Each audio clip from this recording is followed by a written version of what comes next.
இஷான் கிஷன் அப்பா சாமி! யார் சாமி நீங்க? என்ன பேட்ரிக் நார்கேன் மறுபடியும் இன்டர்நேஷனல் கிரிக்கெட்ல பவுலிங் போட வருவாருன்னு நெனைக்கிறீங்க? கிழிச்சு விட்டாரு ஒரு ஓவரு. ஒரு 6லாம் பேக் சைடு ஒரு 6 அடிச்சதுல நான் வாய பொளந்து பார்த்துட்டு, "என்னடா? யார்றா நீ?" அப்படிங்கிற மாரி இருந்துச்சு. போடா சவுத் ஆப்பிரிக்காவுக்கு திரும்பி அந்த மாதிரியான ஒரு அடி. சரியான அடி.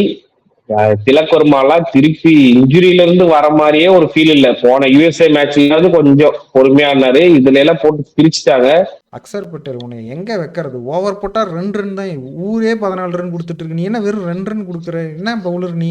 திடீர்னு எங்கிருந்து வந்த? கையில் அடிபட்டு இருந்தா அவர்கிட்ட வித்த வேற நிறைய வித்த வந்துருச்சுன்னு நினைக்கிறேன். அக்சர் பேட்டிங்லயும் பாத்தீங்கன்னா 25 பாலுக்கு 35 23 பாலுக்கு 35 விக்கெட் போயிட்டு இருந்தா அந்த இடத்துல இந்த மாதிரி ஆடி கொடுத்துருக்காரு.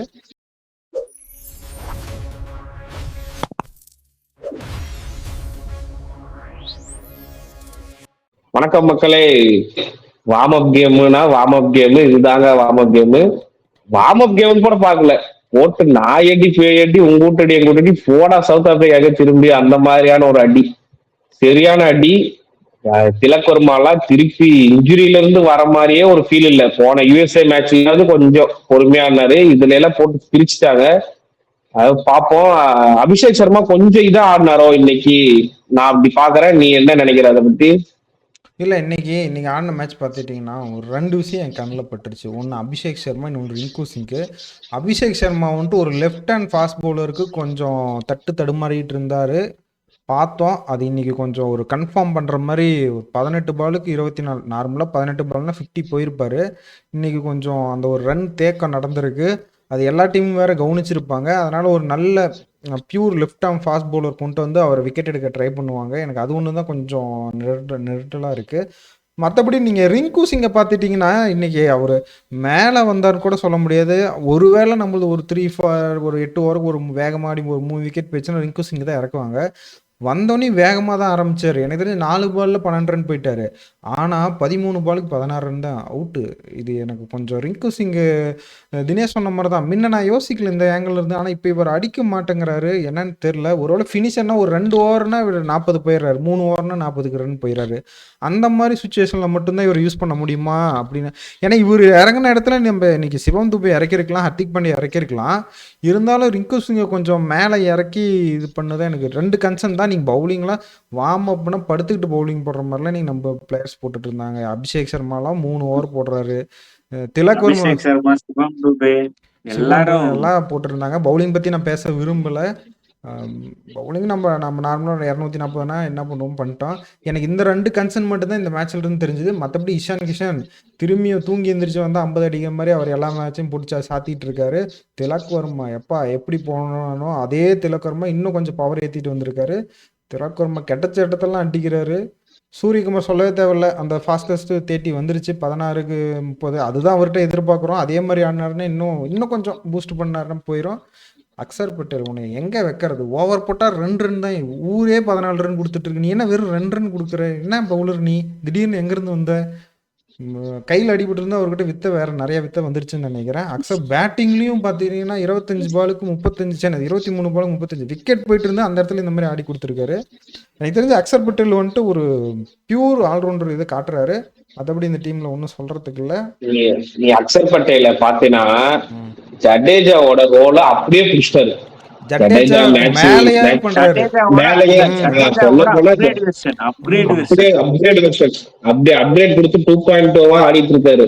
உனக்கு ரன்ஸ் வேணுமா அந்த இடத்துல நின்று நிதானமா அடிக்கிறாரு. ஹார்ட் ஹிட்டிங்கும் பண்றாரு. உனக்கு பவுலிங்லயும் டேர்ன் பண்ணி விக்கெட் எடுத்து கொடுக்குறாரு. நல்ல ஆம் பால்ஸ் எல்லாம் போடுறாரு. அதனால அப்கிரேட் விஷயம் 2.0 தான் பாக்குறேன்.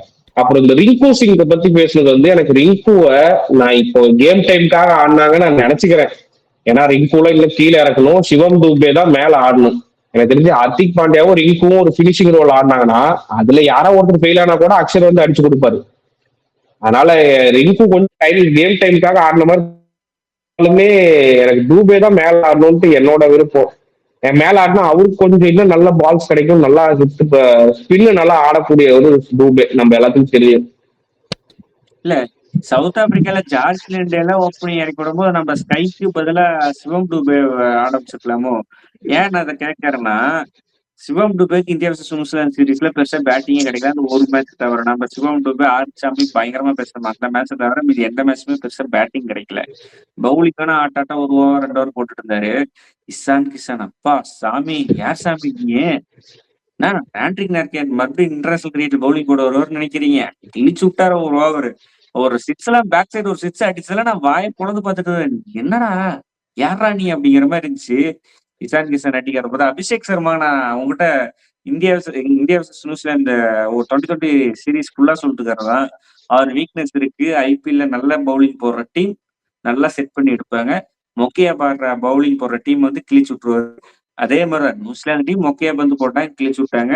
சவுத் ஆப்பிரிக்கா டீம்கிட்ட நல்ல பவுலிங் இருக்கு. அவங்க ஃபுல் எஃபர்ட்ல போடாததுனால ஒருவேளை அவரும் அட்ஜஸ்ட் பண்ணி ஆடுறாரோ. இசான் கிசான் பொறுமையா நல்லா அடிக்கிறதுனால நான் பொறுமையா ஆடுறேன்னு கூட ஆடி இருக்கலாம்.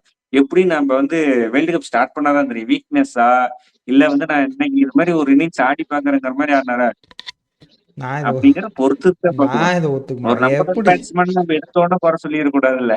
இல்ல நீங்க அதாவது இப்பதான் உன்னோட இது அதாவது உனக்கு பிடிச்ச பிளேயருனால உன்னோட சப்போர்ட் காட்ட பாக்குற. இப்பதான் அந்த ரேஞ்சுக்கு வந்திருக்க உன் பிளேயர் ஒருத்தன் அடி வாங்குறான்ட்டு. இல்ல 18 பாலுக்கு 24 ரன்னு அபிஷேக் சர்மா நான் இப்படி பார்த்ததே இல்லை. எனக்கு நீ சொல்ற மாதிரி கேம் டைமா கொஞ்சம் நான் ஆடுறம்பான்னு எடுத்துட்டா சந்தோஷம். ஆனா இது பெரிய மைனஸ். இந்தியா வந்துட்டு 240 வேணும். இருந்தாதான் இன்னைக்கு மாதிரி கம்ஃபர்டபுளா வின் பண்ண முடியும். கொஞ்சம் அங்கங்கன்னு பிசுறு தட்டி ஒரு 200 210னா நம்ம ஆளுங்க கொஞ்சம் நீங்க சொல்ற மாதிரி பவுலிங் கணக்குல கொஞ்சம் வாரி இறக்கிறதுக்கு ரெடியா இருக்காங்க. மேனேஜ் பண்ணிடுவாங்கன்னு நினைக்கிறேன். ஒரு நல்ல பேட்டிங் டீம்கிட்ட மாட்டிக்கிச்சுன்னா பிரச்சனை தான். அததான் சொல்ல வரேன். இப்ப நம்ம குரூப்ல பெருசா ஒண்ணும் இல்ல. நீ பாகிஸ்தான் கூட ஆடும்போதுதான் கொஞ்சம் எனக்கு ஸ்பின்னிங் ட்ராக்ல தான் பாகிஸ்தான் அப்செட். இல்லைன்னா அவங்களே தூக்கி போட்டு சொல்லிடுவாங்க. அது வேற விஷயம்.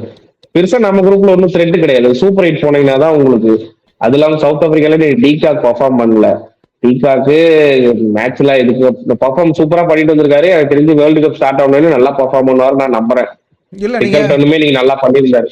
இல்ல சிவம் துபேக்கு வந்துட்டு டைம் கொடுங்க. அடுத்த இன்னொரு ப்ராக்டிஸ் மேட்ச் இருக்கு. எனக்கு தெரிஞ்சு அவர் தான் அதுதான் நான் சொன்னேன்.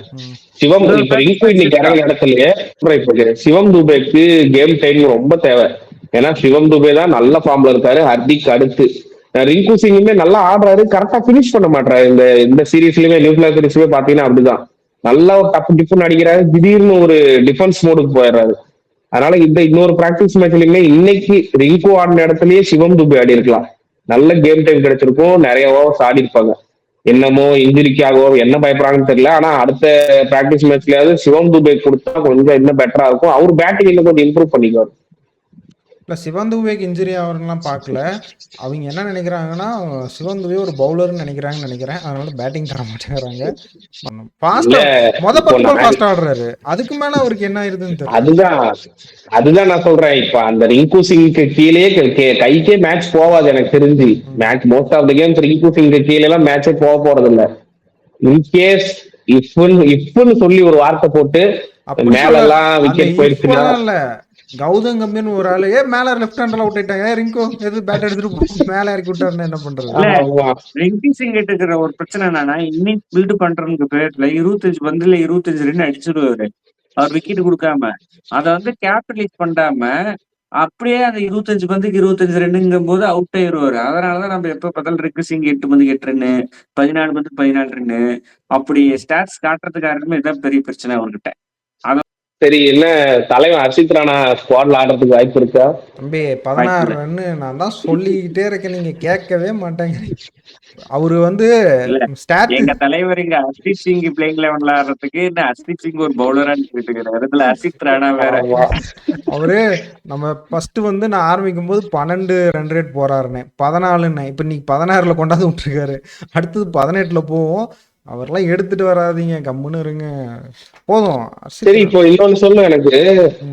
இப்போ இன்னைக்கு குல்தீப் அடி வாங்கினார்ல, இப்போ அக்சர் இன்கேஸ் வாசி வரல அப்படின்னா யார வச்சு இன்னொரு பவுலிங் போகல. அதான் குல்தீப்புக்கு இடம் இல்ல. இன்கேஸ் ஸ்பின்னிங் ட்ராக்னா நீ சூப்பர் 8க்கு அப்புறம் சொல்றேன். ஸ்பின்னிங் ட்ராக்னா குல்தீப் நல்லா போட்டுருவாரு. ஸ்பின்னிங் பிச்சு இல்லாதனாலதான் குல்தீப் அடி வாங்குறாரு. ஸ்பின் கிச்சன் கான்பிடன்ஸ் இல்லண்ணா.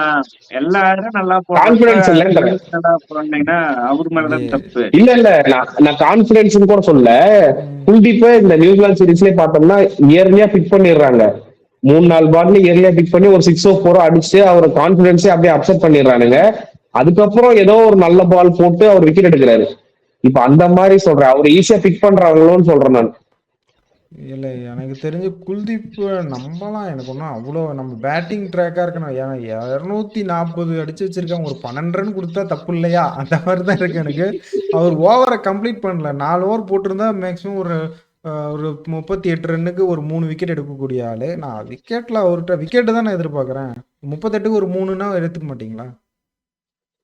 ஓகே தான், நல்லாதான் ஆடுவாங்க. எதிர்பார்த்தா நீங்க ஹர்ஷீப் சிங் ஒரு அட்டாக்கிங் பவுலர் தான். அவர் 4 ஓவர் 40 ரன் 45 ரன் ஓவரான விக்கெட் 2 விக்கெட் எடுப்பாரு. நீ எங்க கொண்டு வந்து எதை முடிச்சு போட்டுருக்கீங்க? இப்ப நானு குல்தீப் ஆட வேண்டாம்னா வெளியே உட்கார வச்சிருவேன் தேவையில்லைன்னா. ஹர்ஷித் நீ சொன்ன மாதிரி பேக்கப்பே இல்லையா ஹர்ஷித் சிங், நான் எங்க போய் உட்கார வைக்கிறது? ஹர்ஷித் ராணா அதோட மோசம். ஹர்ஷித் சிங் 2 விக்கெட் 4 விக்கெட் எடுப்பான். ஹர்ஷித் ராணால விக்கெட்டே எடுக்க மாட்டான், ஒரு விக்கெட் எடுப்பான். நான் எவ்வளவு ரன் கொடுத்தாலும் பேட்டிங்ல அடிக்கிறேன்ட்டு ஒரு தலைவர். ஆமா, சவுத் ஆப்பிரிக்கால ஒண்ணும் இல்ல. இன்னைக்கு மகாராஜ் ஆடல. ஏன் ஆடலனே தெரியல. இன்ஜுரினா முடிஞ்சு. சத்தியமா அந்த டீம் அவ்வளவுதான் எந்திரிக்காது. இன்ஜுரினா முடிஞ்சது. அவங்க கிட்ட ஸ்பின் ஆப்ஷன். நான் அதான் சொல்றேன், நார்த்தியா எனக்கு தெரிஞ்சு ஸ்குவாட்லயே ஆட மாட்டாரோன்னு தோணுது எனக்கு தெரிஞ்சு. ரபாடாவே அடிச்சுட்டாங்க. இல்ல ஃபாஸ்ட் பவுலர்லாம் வந்துட்டு சும்மா தான் போடணும். மேட்ச் பாத்தீங்கன்னா சும்மா தான் ஓடியாந்து போட்டாங்க. நம்ம ஆளுங்க தான் அது நிஜமா போடுறான்னு சுத்துன்னு சுத்திட்டாங்க. நாட்ரஜ் 3வது ஓவர் தான் வேகமா போட்டுரு. அதுலதான் ரிங்கு சிங் அடிக்க முடியல. எனக்கு நாட்ரஜ் உள்ள கண்டிப்பா ஆடுவாரு. ரபாடா ஆடுவாரால என்ன தெரியல. சும்மா தான் ஏன் போட்டாங்க? இல்ல இங்கிடி நல்லா பவுல் போடுறாருண்ணா. இங்கிடி சூப்பரா போறான். அதனாலதான் சொல்றேன் நார்த்தியாக்கு வாய்ப்பு இருக்கா இல்லையான்னு தெரியல. ரபாடா பேருக்கு வசரமே ஆடணும். மார்க் ஒரு சூப்பர் ஸ்டார் பிளேயர், அவர் ஆடி ஆகணும். ஒரு இடம் தான் இருக்கு. கார்லின் போஸ் இப்ப இன்னைக்கு நல்லா பவுலிங் போட்டார். ஃபைனல் ஓவர்லாம் சூப்பரா அடிக் பண்ணி அன்னைக்கு விக்கெட் எடுத்தாங்க. கார்லின் போஸ்க்கு இங்க இடம் இல்ல. அப்படிங்கும் போது நம்ம வந்து ஆண்ட்ரிக் நார்க்கியாவுக்கு எங்க இடம் இருக்கு இந்த டீம்ல? சொன்ன மாதிரி ரெஸ்ட் கொடுத்து எடுப்பாங்கன்னு நினைக்கிறேன். ஏன்னா ஃபாஸ்ட் அவர் போறதுக்கு சின்ன சின்ன டீம் கூட எல்லாம் போட்டு அவர் பயமுத்துறதுக்கு அவர் யூஸ் பண்ணிக்கலாம். அவர் நல்லாதான் போட்டாரு. 3வது ஓவர்ல இருந்தா நல்லா போட்டாரு. அந்த ஓவர் ரிங்கு அடிக்கல, மறக்க கூடாது. நல்லாதான் போடுறாரு. ரிங்குக்கு போட்டதனால அடிக்கல. இல்ல நீ இந்த சவுத் ஆப்பிரிக்கா டீம், நீ இந்த India team match warm up மேட்ச்ல கன்சிடரே பண்ணக்கூடாது. நீ இந்தியா டீம், ஆமா, ஏன்னா நீ மத்த டீம் கூட ஆடலே கன்சிடர் பண்ணி இந்த மாதிரி ரன் கொடுத்துருந்தாங்கன்னா நான் ஒத்துக்குவேன் மொக்கைன்னு சொல்லிட்டு. இந்தியா டீம் கூட அடிச்சது நான் வந்து எதுவுமே சொல்ல மாட்டேன். இந்த டீம் நல்ல டீமு. நீங்க மகாராஜ் மட்டும் ஏன் ஆடலன்னு தெரியல. ஏன்னா உங்ககிட்ட ஸ்பின்னு பெருசா எல்லாமே பேட்டிங் ஆடுற ஸ்பின்னர் தான் இருக்காங்க. உங்களுக்கு பாத்தீங்கன்னா லிண்டே இல்லைன்னா மார்க்கம் இந்த மாதிரிதான் இருக்காங்க. ஒரு மெயினான ஸ்பின்னரே இல்லை. நம்ம ப்ரிவியூ ஷோல ஸ்குவாட் அனாலிசிஸ்லயே அதான் பேசியிருந்தோம். ஸ்பின்னு கொஞ்சம் கன்சர்னா இருக்கு. பேஸ் பவுல நம்பியே போறாங்க. இந்த பேஸ் பவுல நம்பி போயிட்டா இந்தியா கிட்ட எல்லாம் சூப்பர் 8ல வந்தாங்கன்னா அடி வாங்கிக்குவாங்க. அதுதான் சொல்றாங்க. இல்ல நீங்க இல்ல நான் லீக் மேட்சே நான் சொல்றேன். இவங்க குரூப்ல ஆப்கானிஸ்தான் இருக்கு. ஆப்கானிஸ்தான் இப்ப 2020 சீரீஸ் விளையாண்டாங்க. வார்ம் அப் மேட்ச்லயும் நல்லா பிளே பண்ணிட்டு இருக்காங்க. நல்லா வந்து எல்லா மேட்ச் யூஸ்டு தான் இருக்காங்க. இப்ப ஒருவேளை ஆப்கானிஸ்தான் இவங்களை அடிக்காதா? ஆப்கானிஸ்தான் அடிக்காது. பேட்டிங் இல்ல ஆப்கானிஸ்தான்ல. நீங்க இன்னைக்கே பாருங்க, ரிக்கல்டன் 1-1 முத்தர் அடிச்சு கொடுத்துட்டாங்க. இன்னைக்கே பாருங்க ஜார்ஜ், அதாவது ரிக்கல்டனுக்கு ஓப்பனிங் ஆகி திரும்பி பழகி போதோ டிகாக்கு வந்துட்டு ரெஸ்ட் கொடுக்குது. ஜார்ஜ் லிண்டே ஓப்பனிங் ஆகி ரிக்கல்டன் அவர் அவுட் ஆகி ரிக்கல்டன் அப்பயும் 1-1 தான் இருக்கிறாரு. ரிக்கல்டன் 1-1 இறங்கி பயங்கரமா பிளேஸ் பண்ணிட்டாங்க. நம்ம 1-1 இடல்ல நினைச்சதும் ரிக்கல்டன் வந்து 1-1 ஸ்பாட் பண்ணிட்டாங்க. நம்ம ரிக்கல்டன் ஸ்பின் நல்லா ஆடுவாரு. மார்க்கரும் ஸ்பின் நல்லா ஆடுவாரு. டெவால் பிரூஸ் ஸ்பின்னே போட முடியாது. நீங்க அதை எங்க ஸ்பின் நீ இந்த டீம் ஆடாது நீ சொல்ல வர?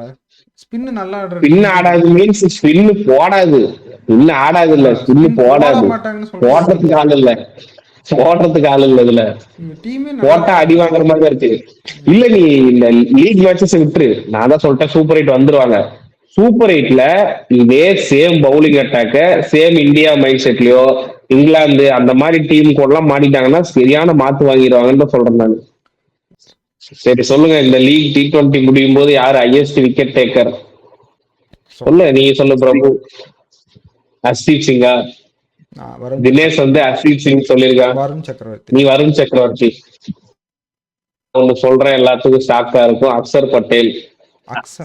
நான் அடிக் பண்ணியேன்னு எதிர்பார்த்தேன். ஹர்திக் பாண்டியாவும் எடுக்கலாம். அக்சர் பட்டேல் நல்லா போடுவாங்க. எனக்கு தெரிஞ்சு அக்சர் கொஞ்சம் நல்லா போடுவாரு. பார்த்து ஆடிட்டாங்கன்னா ரிஸ்க், ஆனா நல்லா போடுவாரு. அக்சர் பட்டேல்னு சொல்றேன்.